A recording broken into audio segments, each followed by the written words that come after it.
Good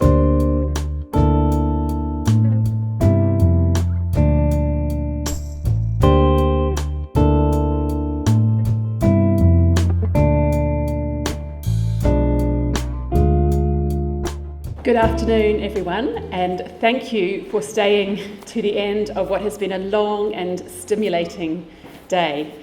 It's a great honour to be here with you and to have a chance to share some of the work we've been doing, some of the activism and research we've been doing in the UK on faculty and staff sexual misconduct. So thank you very much to the organisers for inviting me.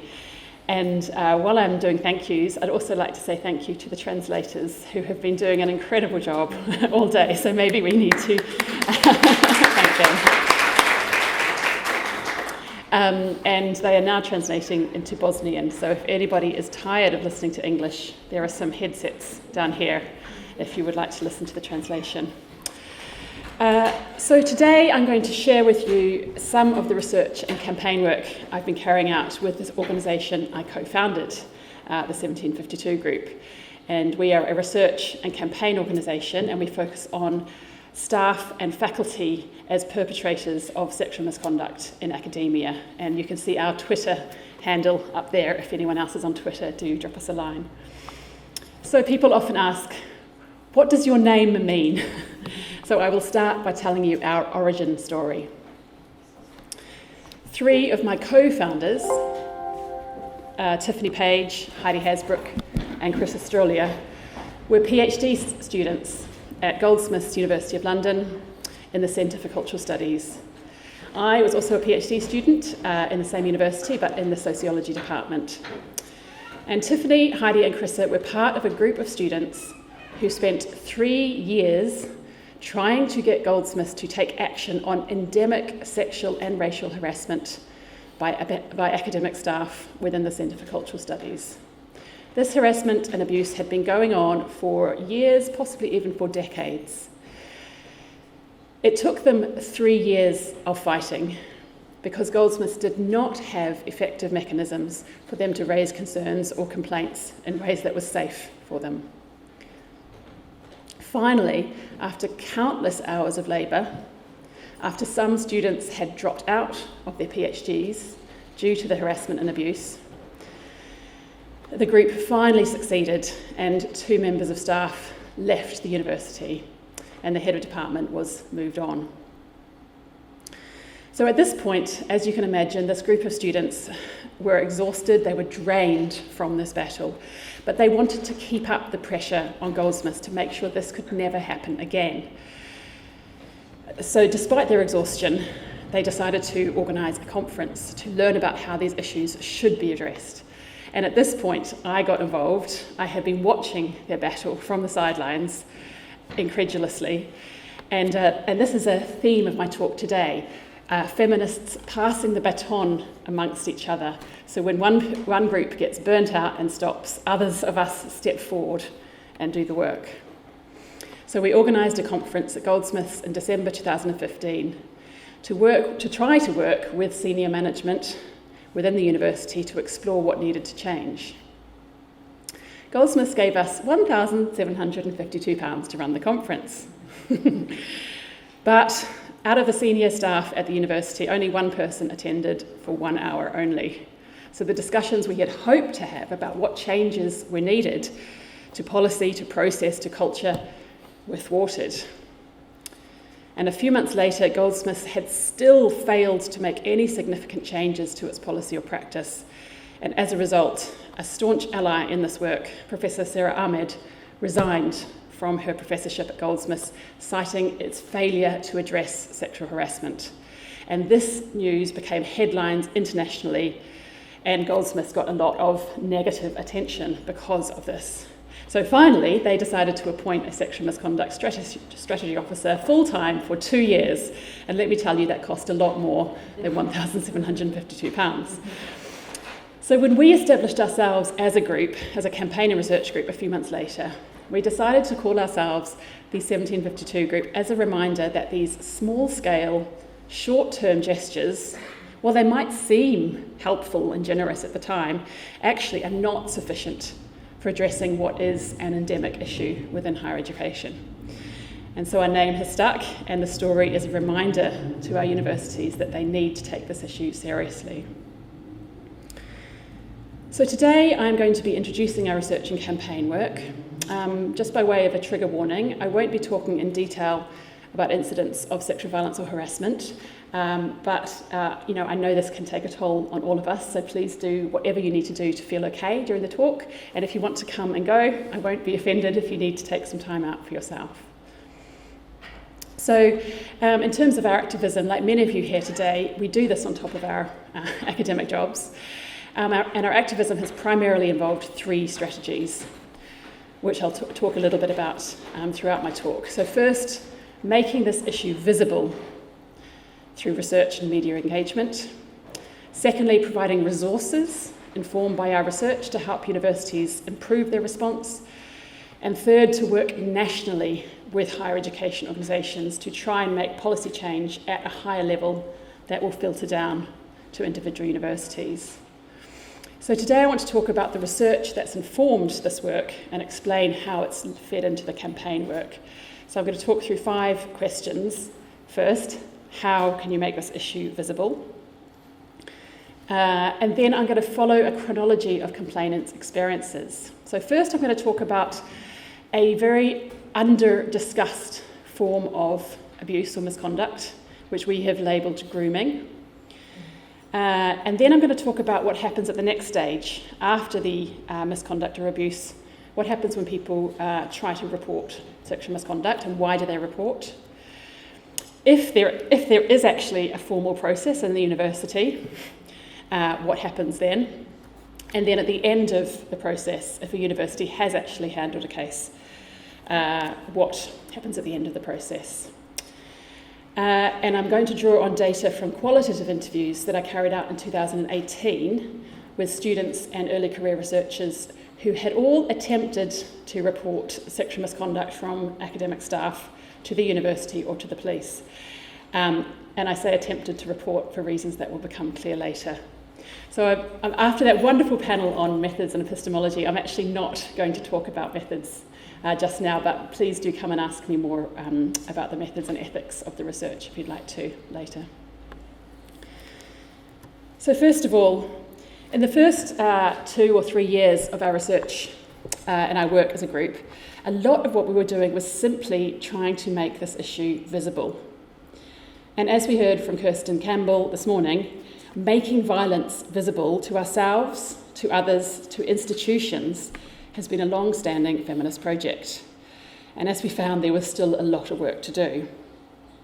It was too easy for our universities to say, well, this isn't a problem here, not for us, and to deny it, even while survivors were telling us their experiences at those very same institutions. So we wrote this early article called Making Power Visible, where we described our methods of slow activism to make this issue visible to universities and to ourselves, where we combined our research in order to kind of make universities listen. But I think at this point I didn't realise quite how slow the activism would be. And 6 years on from founding our group, we are still trying to implement change on fundamental points. But the two of the main strategies we used to make this issue visible were first relationships with journalists. And we were very lucky that we had good relationships with 2 journalists at The Guardian and UK national newspaper, who not only did responsible reporting, were sensitive and appropriate with interviewing survivors, and were willing to cover our stories. Now, I think that wouldn't happen now because COVID has taken over and these journalists have told us that these kinds of stories don't meet the threshold for news anymore. But at the time, even before the Me Too movement, we were getting this coverage, and this put pressure on universities nationally and individually to take this issue seriously. But still, the question would come up, but how big a problem is this, really? Surely this isn't very common. And we honestly did not know how common this was. We couldn't answer this question.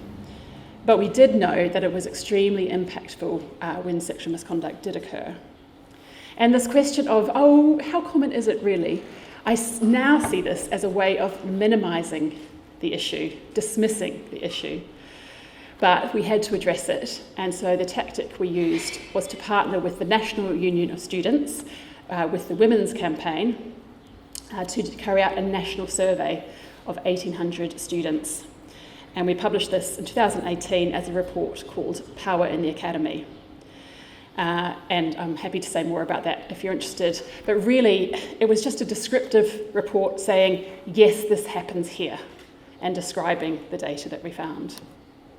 So all of this, our first 2 or 3 years of work, was simply getting this issue recognised and acknowledged as a problem that needed to be addressed, before we could even move on to understanding what needed to change and how.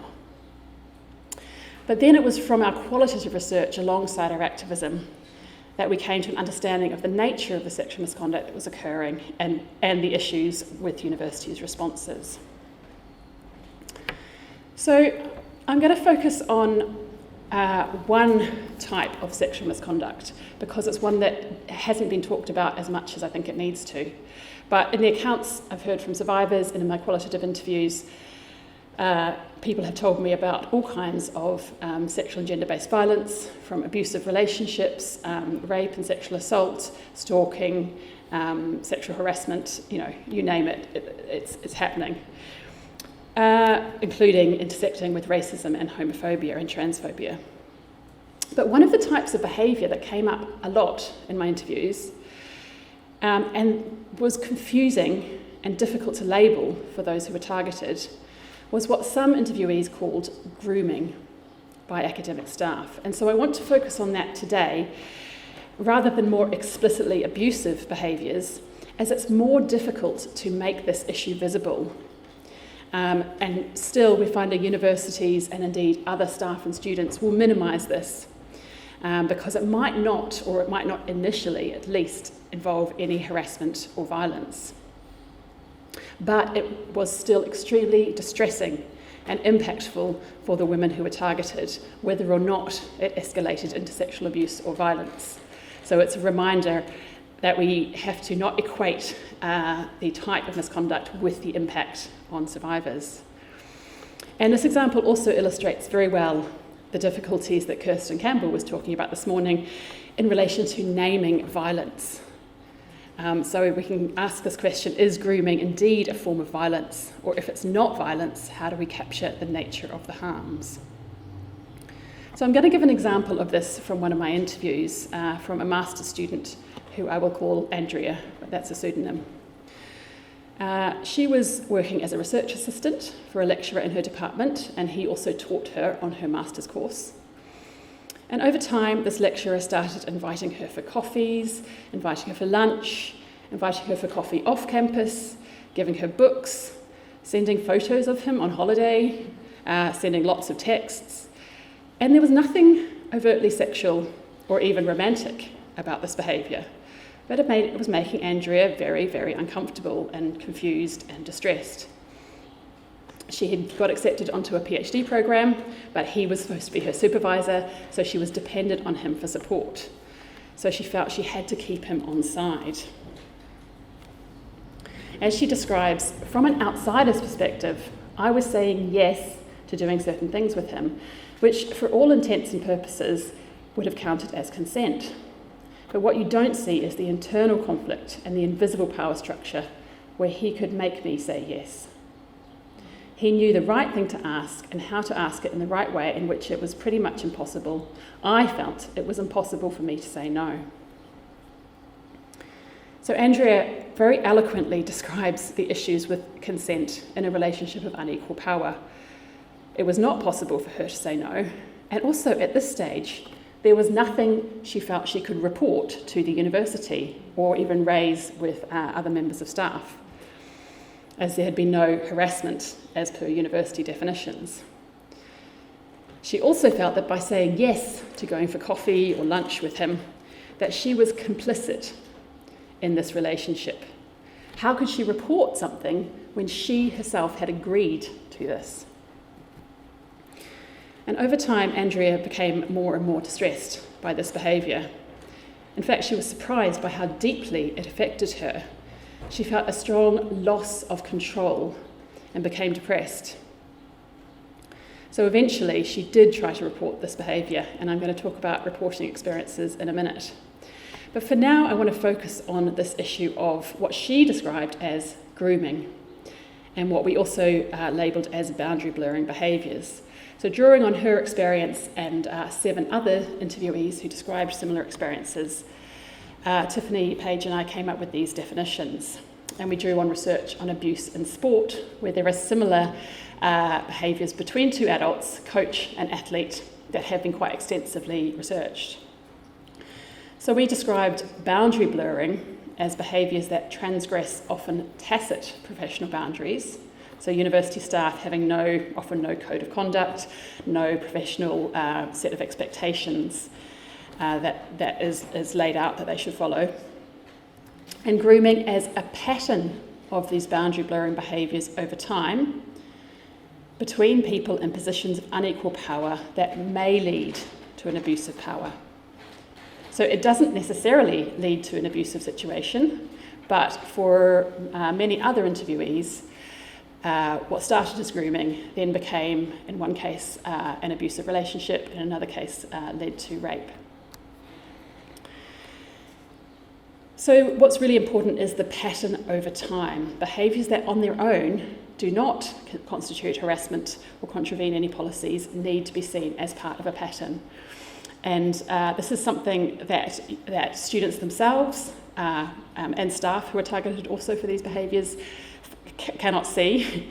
All of my interviews would say, now I can see it, but at the time I couldn't see it. And they want to tell other people when they can see these behaviours happening. But there are also some problems with this term, some critiques of this term. And so I'm still struggling with how to theorise it, whether it's appropriate.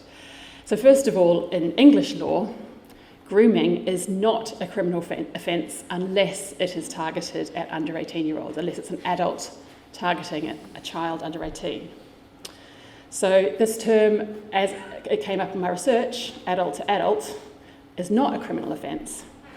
But I think this is an example of how legal categories are not necessarily appropriate to use in a higher education context.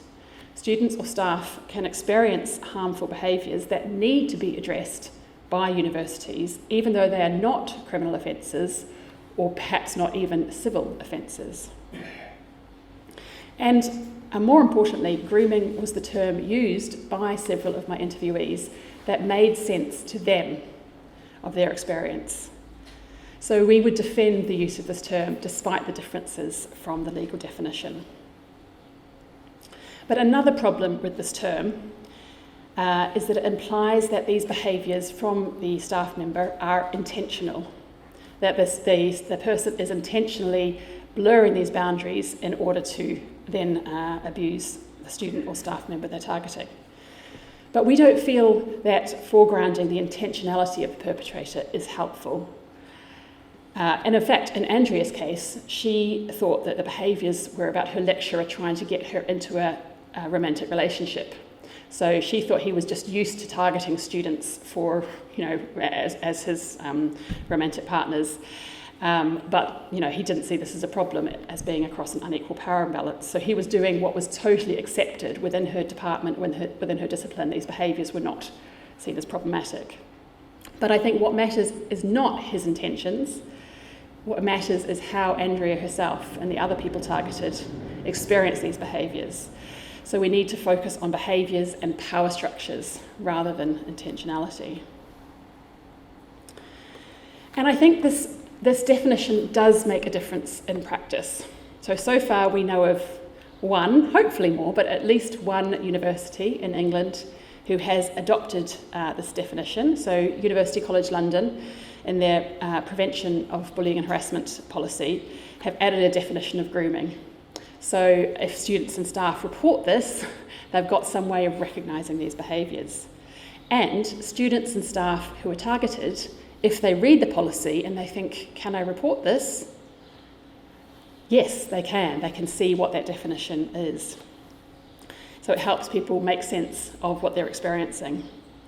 And it's also important that institutions can then take action to address these boundary blurring behaviours. Sometimes I've seen universities uphold findings of unprofessional or inappropriate behaviour, but refusing to uphold findings of sexual harassment. We need terminology that will recognise the harms and recognise the gendered harms and the seriousness of these behaviours. So, having described just one of the types of sexual and gender-based misconduct or violence that I found in this study, I want to move on to the interactions with universities and the reporting process. So Andrea eventually decided she was going to report to her university, and she decided to tell the head of her degree program. And her reason for doing this was, there were two reasons. Firstly, the lecturer had escalated the abuse, and he was sending her texts saying that he was romantically interested in her, so she had to respond in some way, and she didn't know how. And she felt very vulnerable because he was going to be her PhD supervisor. But also, this situation had led her to think about leaving the university after her master's course and not staying on for her PhD. And she was worried that he would target other women after she left. And she thought, if I'm not here to watch out for him and to warn other women, then we don't know what's going to happen, because she knew that he had targeted previous master's students. So she decided to tell the university. So this takes me to the question of, why did women report? And as we heard from Jasna, is that how I say it? Just now, reporting is by far the anomaly. Most people do not report sexual and gender-based violence or harassment either to the university or to the police or to anyone.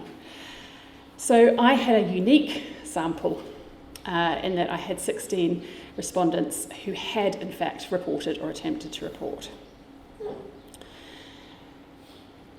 And this is a contrast to other research, which also tends to examine barriers to reporting or ask women, why didn't you report, rather than asking, why did you report? And similarly to what Andrea told me, the main reason that women in the sample reported was to protect others and to protect themselves from further harm. So overwhelmingly, the main rationale was watching out for others. They also talked about reporting as a kind of moral obligation, so doing the right thing, even when they knew it would be risky for themselves, and they just didn't want to because they knew it would be a lot of work, but they felt that it was the morally right thing to do. And I think these discourses came out a lot from the Me Too movement as well, the sense that you should report. And finally, as well as protecting themselves from future harassment or harm, they sometimes needed to report simply to be able to continue their studies or their careers. So, for example, one person needed access to her lab space, and her lab space was not safe for her, so she needed to report for that reason. But I also found that talking about reasons for reporting, as is often the case when you start doing empirical research, you find your categories are too simplistic. And reporting was not a one-off decision. So, for example, what happened with Andrea is she told her head of program, he said, "Oh, you mustn't tell me, go and tell the person in this office here." And eventually she found the right person to report to. And they said, "Okay, the first step is mediation with the lecturer." So guess what? She decided that didn't feel safe for her, and she didn't report. 2 years later, when the university, or maybe 3 years later, when I did a follow-up interview with her more recently, the university was having a big drive on gender-based violence, and she was sitting in a meeting where they were talking about sexual harassment policy, and she found herself talking about her experience to a group including senior members of the university, and they encouraged her to report again at that point. So you can see reporting for her was trying once, failing, trying again, quite some time later. And that pattern of reporting over time, or false starts, was quite common among interviewees. So I've argued that, as well as what I'm calling rationales for reporting, these underlying reasons that I've described, there were also catalysts or immediate triggers for reporting that led people to decide to report. And these could be both positive or negative. So a positive example of a catalyst could be something as simple as a member of staff saying, "Are you okay?"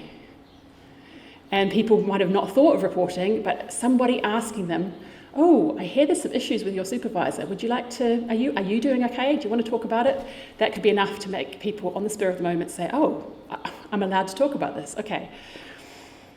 A negative trigger could be realising that other students, or particularly more vulnerable people, were being targeted by the same member of staff. And that was quite a common trigger, where someone had this moment of realisation that it wasn't just me. There were others being targeted, so I have to speak up. So I think this distinction between rationales, the kind of deep ethical reasoning, and the immediate triggers is quite helpful, as one of the major issues in staff sexual misconduct and all sexual and gender-based violence is that people don't report for very good reasons, because it doesn't feel safe or they don't want to. And so we need to understand in detail how reporting occurs and why reporting occurs, so that institutions can support this to happen by creating structures that better enable reporting. So, after they've reported, what happens? Sometimes nothing. For 6 of the interviewees in this study, they struggled to get the institution to take any action. In one case, a student was in a romantic relationship with her lecturer, and everyone in her department said, "Oh, congratulations! Don't tell his wife." So she wanted to raise concerns because she didn't feel this was consensual, but nobody could hear her concerns. In other institutions, they couldn't find the right person to talk to raise concerns. But I'll now talk about those who did go ahead with a formal reporting process. So there were a lot of ways in which the formal process went wrong. Sometimes they were very mundane ways, which would be quite easy to fix, and others were more complex and require structures to be rethought in detail. So I'm just going to focus on one major structural issue that came up. And this is the lack of parity, lack of equality in the process between complainants and accused parties. And this is due to a structure that is common to disciplinary processes in employment across a lot of countries, not just the UK. So the problem is, when someone reports sexual misconduct or harassment or other forms of discrimination, if the university or institution decides to act on it, they will then open up a disciplinary case into the accused party. But this is a case between the university and the accused party. The complainant has no rights in this process. So what does this mean in practice? So I think in the introduction you mentioned our sector guidance that we worked on. So this was with equalities lawyer Georgina Calvert-Lee. And we were like, oh my goodness, universities keep screwing this up. Let's just write a step-by-step guide for what they have to do that works within existing structures. And we argued that the reason we needed this was in a society where vastly more sexual misconduct complaints are made by women against men than vice versa. A process for investigating sexual misconduct complaints which gives those responding, the men, more rights than those complaining, might well be thought to place women as a group at a particular disadvantage, and so to amount to indirect discrimination in breach of the Equality Act, which is the UK's gender equality legislation. So that's lawyer language, might well be thought to place women, but it does place women as a disadvantage. And we've said more about that in this article. So the types of parity that are needed, quite simple due process rights. In particular, the right to see and respond to statements made by the reported party, the right to know the outcome of the complaint, of which I'll say more in a minute, the right to call witnesses. And as it stands at present, complainants are unlikely, for example, to be told what action has been taken as a result of their complaint. So I could say a lot more about this. Please feel free to come and ask me questions, because I have all of this geeky knowledge in my head. But I'm now going to move on to the question of what happens after the complaints process. if you get to the end of the process, which only 4 of my interviewees got to the end of the process with an upheld complaint. So 4 out of 16. This was because the process was traumatising, lengthy, time-consuming, and there were often a lot of delays for many reasons. So it was not uncommon for a complaint to take 9 months. Some complainants in my sample, their experience was 2 years, sometimes even longer. But if people did get to the end of the process, it was very difficult to get any remedy. And by this, I mean any action taken by the institution to put things right, either for the complainant or for the department and the wider culture. So to recognise the harm that they had experienced and to compensate for them, to help them to get back to where they were before the complaint. So in the 4 cases where students did obtain remedy, they had to go through another complaint process, so probably the 3rd or 4th process, in order to obtain this. And for most of them, the only remedy that was available was financial. One person got an extension to her PhD, but the others were able to access some money, one after taking legal action. And financial remedy was not what students were seeking. So remember the reasons why they reported: to protect themselves and to protect others. So giving them, a fees refund for a year did nothing towards the reasons why they had complained. They were seeking the right to stay in their careers, to stay in education, and to protect themselves and others. So remedy was rare, and also it was only possible to obtain individual, not collective remedy. And this is a great example of the distinction that Kirsten was making this morning between individual and group models of understanding sexual and gender-based violence. So university complaints processes assume individual harms rather than harms against the group. But this individualised model is entirely inadequate for what complainants were seeking. Sexual harassment is a collective, a group issue. People are targeted because of their gender, race, or sexuality. And we have found, as well as other researchers have found, that staff will target multiple other students and staff rather than just one person a lot of the time. So while an individualised complaints process can in some cases be effective for that particular complainant, it fails to address the major reason why students report, which is to protect others. So we need remedies that address these reasons why students make complaints. And just to give an illustrative example, I've been carrying out further research with complainants recently, and here's a quote from an interview I did last year, so a more recent account.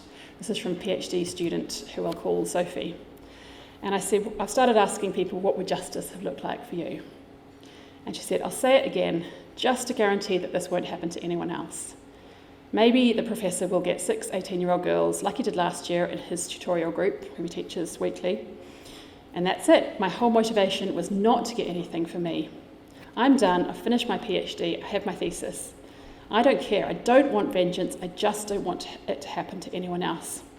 That hasn't been met. So this is from someone who went through the whole process. She was, she's absolutely brilliant and managed to negotiate the kind of very complex bureaucracy when even university staff didn't know how to negotiate it. And her complaint was partially upheld. So there was a finding of sexual harassment. And she was given no information about what action would be taken to keep other students safe, which was her whole reason for complaining. So, I've described how current processes fail to give complainants what they need from the process. But, as I mentioned, I am carrying out ongoing research with a colleague, Erin Shannon. And since this initial research was carried out, there has been more of a focus on sexual and gender-based violence in UK universities. There is the possibility of statutory requirements coming in later this year, so the government might finally do something. But universities have been focusing mainly on student-to-student sexual misconduct.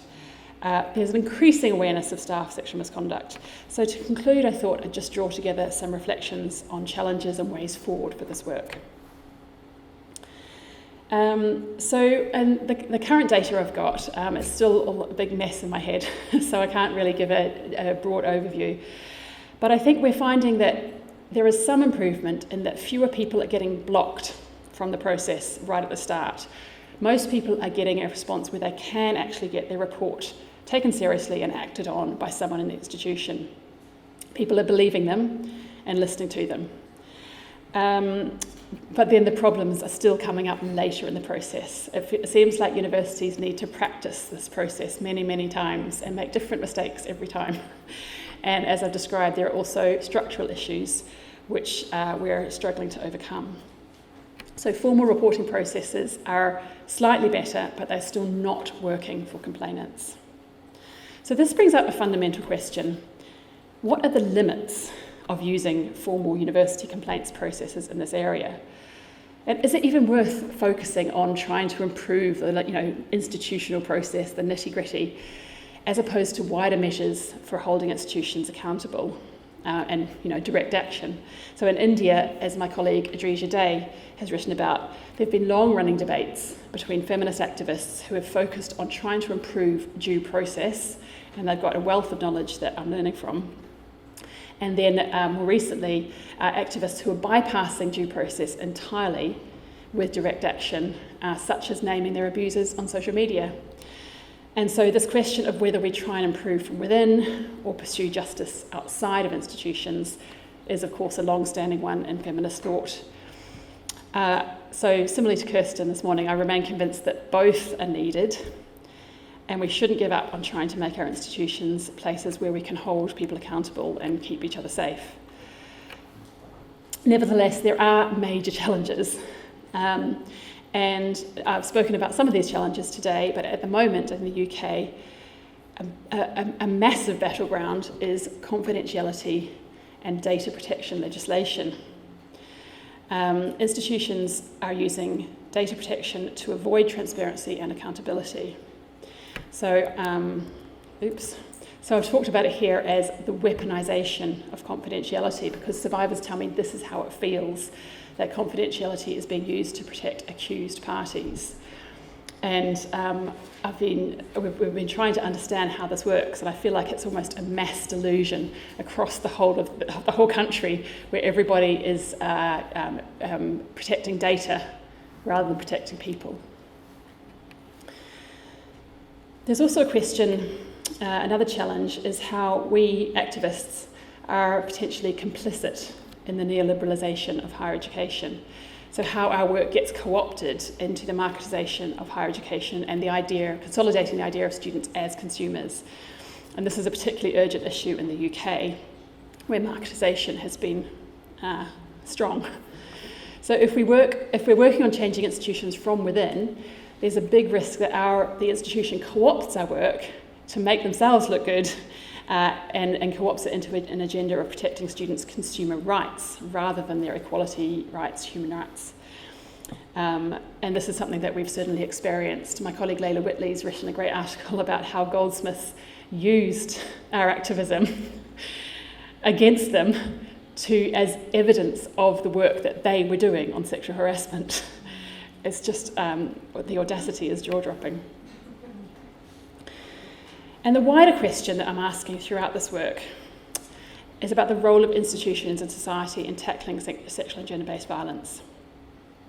So, especially since Me Too, but before that as well, there has been more of a focus on institutions such as schools, universities, but also workplaces, charities, leisure venues, and other organisations in tackling sexual misconduct.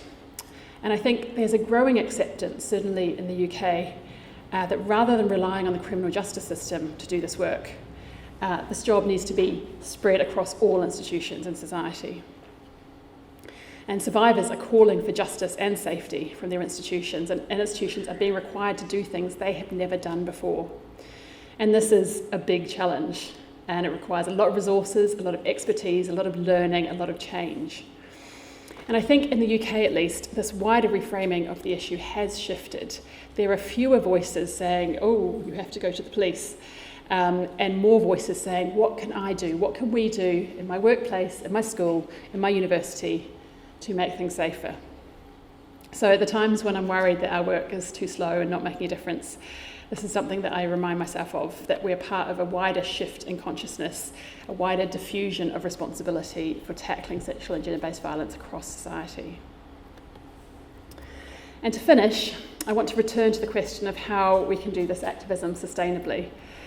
So myself and my two co-directors of the 7052 group, one who is currently on parental leave, now do this work on top of our jobs. You know, we do the research as part of our jobs, we do the activism on top of our jobs, particularly, you know, people contacting us for support, for resources. And this feels not very sustainable, but so one of the questions, you know, I want to talk about is how to make this work sustainable. But one of the reasons it works is that some members of the group themselves come to this work as a way to help them deal with the personal trauma following their own experiences of sexual misconduct from university staff. And sometimes doing activism is therapeutic, or is healing for survivors. People bring an enormous energy towards trying to make change so that what happened to them doesn't happen to others. But this also means, as a group, it's really important to allow people to step back when they need to not be doing this work, when they need time and space to heal in a different way. So we have to keep this balance between supporting each other and doing our wider campaigning and research. So I suppose to finish, I want to emphasise the importance of sustainable activism. But even when, as I say this, I think sustainable activism is an oxymoron. Activism is always carried out at a cost, and usually a personal cost. But in this area in particular, I hope that we can support each other to step forward or step back as we need to, so that we can keep going for as long as it takes to make our universities safe and equal places to work and study. Thank you.